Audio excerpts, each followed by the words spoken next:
beribadah kepada Allah Azza wa Jal, selalu berharap sebanyak apapun dosa kita, Allah akan ampunin.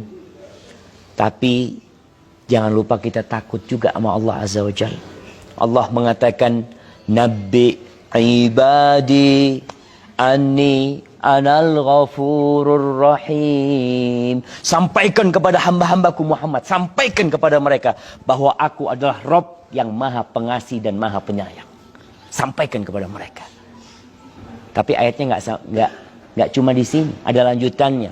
Wa anna azabi huwal azabul alim. Dan sesungguhnya siksaku, siksa yang sangat pedih. Nabi Adam dikeluarkan dari surga karena berapa dosa? Satu dosa. Maka jangan meremehkan dosa. Sebagaimana kita juga terus berharap. Lalu Allah mengatakan, fa'ammal insan, bicara manusia nih kita. Fa'ammal insanu idza mabtalahu rabbuhu fa'akramahu wa na'amahu fayaqul rabbi akraman. Nih manusia, kalau dikasih ujian, ujiannya kenikmatan. Orang kalau dikasih nikmat jarang bilang ujian. Tapi kalau dikasih sakit, sedang diuji Pak Ustaz. Kalau lagi banyak duitnya, alhamdulillah Ustaz. Dikasih nikmat, sedang diuji. Allah mengatakan, fa'ammal insan idza mabtalahu rabbuhu, kalau diuji sama Robnya, dikasih cobaan sama Robnya, fa'akramahu wa na'amahu, dikasih kemuliaan, kehormatan, dihargain oleh manusia, punya jabatan, dikasih nikmat, kasih harta sama Allah. Apa kata dia? Rabbi akraman. Oh, Tuhanku memuliakan aku, kata mereka. Itu manusia mengatakan itu. Wa amma idza mabtalahu faqadara alaihi rizqahu fayaqulu rabbi ahanan. Tapi kalau dikasih ujian, rizkinya disempitkan, usahanya nggak lancar, mungkin dia bangkrut. Apa kata dia? Tuhanku menghinakanku. Akhirnya manusia beranggapan harta dan jabatan tanda kemuliaan Allah, kemiskinan tanda kehinaan dari Allah. Lah, nggak seperti itu ukurannya. Nabi Muhammad kaya apa miskin? Kaya apa miskin? Kaya miskin. Kaya miskin. Dunianya miskin, akhirannya kaya. Nah, tuh, kaya miskin. Jadi perjalanan hidup Nabi SAW tidak lepas dari kaya miskin. Beliau yatim. Allah mengatakan, wa wajadaka ailan fa'aghna. Allah mendapatimu miskin, nggak punya apa-apa, perlu bantuan orang, Allah nyukupin engkau. Jadi perjalanan hidup Nabi seperti itu. Beliau miskin, terus Allah yang mencukupi. Beliau pernah miskin lagi ketika beliau sampai kota Madinah. Beliau bangun rumah. Bangun rumah jemaah. Kita kalau bangun rumah kira-kira ingin yang paling indah. Makanya banyak orang pindah dari satu rumah, rumah selanjutnya, rumah lagi. Kenapa? Ya karena hartanya bertambah, rumahnya tambah lah Ustaz. Nabi SAW bangun rumah ketika hijrah. Luas rumahnya kira-kira 5 kali 5 meter. Sampai mati di rumah itu juga. Mungkin kita sudah mengalami pindah berapa rumah? Pindah berapa rumah Bang? Masya Allah. Berapa rumah kira-kira sudah pindah? Oh udah lupa sampai jam, nggak tahu sudah jam. Udah berapa? Nah Rasul Sallallahu Alaihi Wasallam Masya Allah tetap di satu rumah sampai meninggal dunia Sallallahu Alaihi Wasallam. Beliau ya Ustaz mungkin nggak punya uang untuk renovasi Ustaz. Nabi Alaihissalam pada tahun ke-7 Hijriah, setelah menaklukkan Khaybar, beliau pulang bawa harta, beliau punya uang pada waktu itu, yang beliau renovasi masjid. Rumahnya tetap, yang direnovasi rumahnya Allah Azza wa Jalla.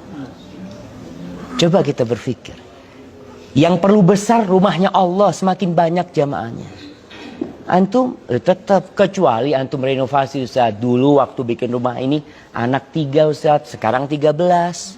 Renovasi pantas karena ada sebabnya. Ini rumah tambah besar, anggotanya tambah habis.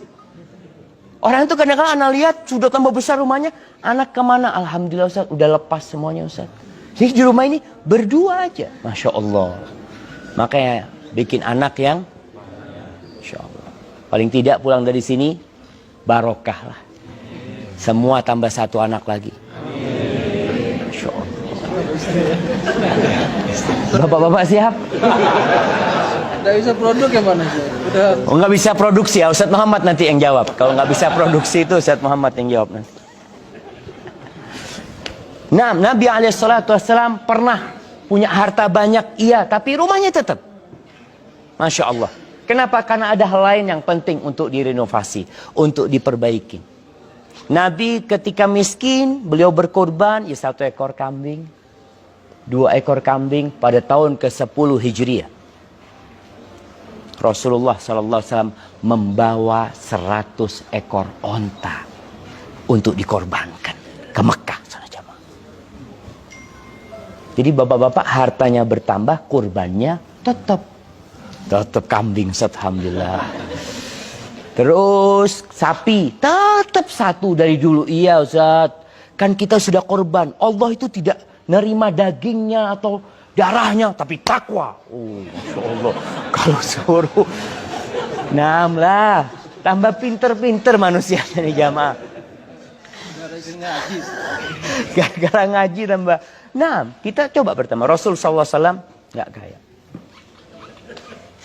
Beliau mengatakan, Laisal ghina an kathratil arad. Kekayaan itu bukan dengan banyaknya harta benda. Walakinnal ghina, ghina nafs. Tapi kekayaan yang sesungguhnya adalah kekayaan jiwa. Gimana kekayaan jiwa? 1 cukup. Kata Nabi SAW tentang kekayaan jiwa ini, Irda bima qasamallahu lak takun aghnan nas.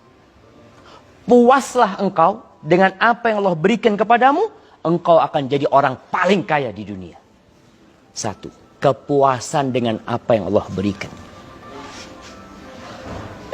Orang punya handphone kalau nggak puas-puas jamaah, dia akan selalu melirik handphone temannya. Insyaallah, ganti handphone lagi antum ya. Insyaallah. Mulai dalam hati kapan ganti ya, insyaallah. Karena cuma mau gaya aja, coba puas ya, Masya Allah. Tapi bukan berarti puas itu mobil kita tetap mobil yang kuno ya. Mobilnya tetap ya rusak-rusakan, tidak. Allah itu suka melihat nikmat yang Allah berikan kepada hambanya. Allah kasih nikmat kepada antum, ya gantilah baju, masa robek-robek terus. Motornya udah jelek, ya gantilah. Karena pernah suatu hari Nabi SAW melihat seorang sahabat yang penampilannya penampilan orang miskin. Jangan. Ditanya sama Nabi SAW, Mada tamliku minal mal? Engkau punya harta apa yang kau milikin harta? Wah, aku punya onta sekian, punya kambing sekian loh. Tapi penampilannya kok kayak gini, kata Nabi SAW.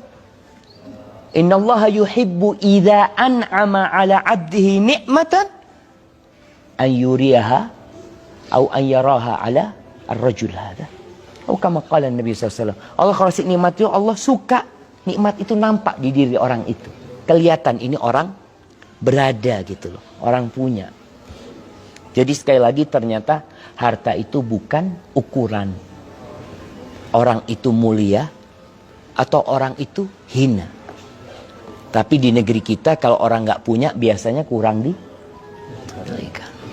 Bahkan rame di Indonesia itu sekarang menilai orang dari penampilannya. Yang pertama dilihat sepatunya. Insya Allah. Berapa nih sepatu? Berapa sepatu? Oh nggak pakai sepatu. Nah, sepatu lihat sepatu ya 5 juta. Apalagi yang dilihat? Tas, emak tasnya. Jadi wallahu alam jemaah. Anak kadang-kala melihat ya anak mudah-mudahan diampuni sama Allah Azza wa Jalla. Melihat kadang-kala orang beli tas mahal.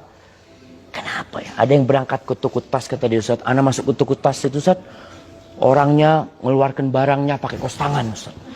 Seret, kata dia. Pelan-pelan dia buka. Loh, kalau harus pakai kos tangan, ada apa dibeli gitu loh.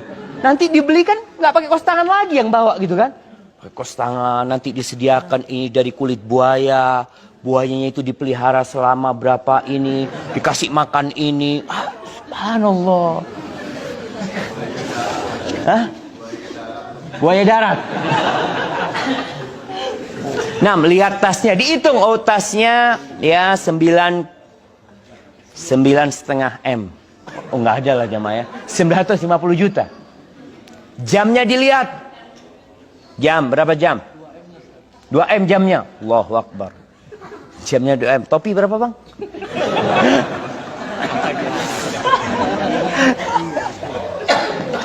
Ala kulli hal, banyak orang di Indonesia udah mulai rame itu. Jadi orang ini berjalan dihargain. Oh, nilainya 2M orangnya. Subhanallah. Tuh orang nilainya 2M dibunuh gara-gara 20.000. Ada kita lihat pembunuhan gara-gara uang 20.000. Wallahi jamaah. Maka ingat, kemuliaan itu bukan di harta. Terus di mana kemuliaan? Kita semua diciptakan sama. Kita diciptakan dari tanah. Kalau bapak-bapak, ibu-ibu musim hujan kadang-kala lewat jalan yang becek, kita nggak kepingin ada lumpur di kaki kita. Kita nggak suka ada lumpur di sepatu kita. Kadang-kala kita lepas tuh yang namanya lumpur tanah itu. Padahal dari itu kita diciptakan. Engkau kok jadi nggak mau sama tanah sih? Engkau tercipta dari tanah. Terus siapa yang paling mulia? Inna akramakum indallah atqakum. Yang paling mulia di antara kalian adalah yang paling bertakwa kepada Allah Azza wa Jalla. Kita berangkat bareng-bareng. Kita naik pesawat insya Allah bareng-bareng. Kita sholat di masjid masya Allah berjamaah. Kemarin kita ke Masjidil Aqsa bareng-bareng. Tapi apakah kita semua sama di mata Allah Azza wa Jalla? Yang paling mulia adalah yang paling bertakwa kepada Allah Azza wa Jalla. Mungkin itu yang bisa saya sampaikan jamaah. Semoga kita pulang dari sini berlomba-lomba untuk mencari kemuliaan. Bukan berlomba-lomba mencari harta. Emangnya nggak boleh Ustaz? Boleh. Al-malu wal banun zinatul hayatid dunya. Wal baqiyatus salihat khairun inda rabbika thawaban wa khairun amala. Harta dan anak itu perhiasan kehidupan dunia. Tapi al-baqiyat as-salihat, yang abadi, yang soleh, ucapan subhanallah, walhamdulillah, wala ilaha illallah, Allahu Akbar, itu lebih baik, lebih kekal dan lebih bisa diharapkan daripada harta. Nanti pada hari kiamat nggak ada yang bawa harta. Dinar nih, mungkin sebagian masih punya dolar, sebagian masih punya dinar. Nanti pada hari kiamat, yauma la yanfa'u mal wala banun. Harta nggak berguna, anak laki-laki nggak berguna, illa man atallaha biqalbin salim. Yang datang jumpa Allah dengan hati yang selamat, maka selamatkan hati kita. Hadza wallahu a'lam bishawab.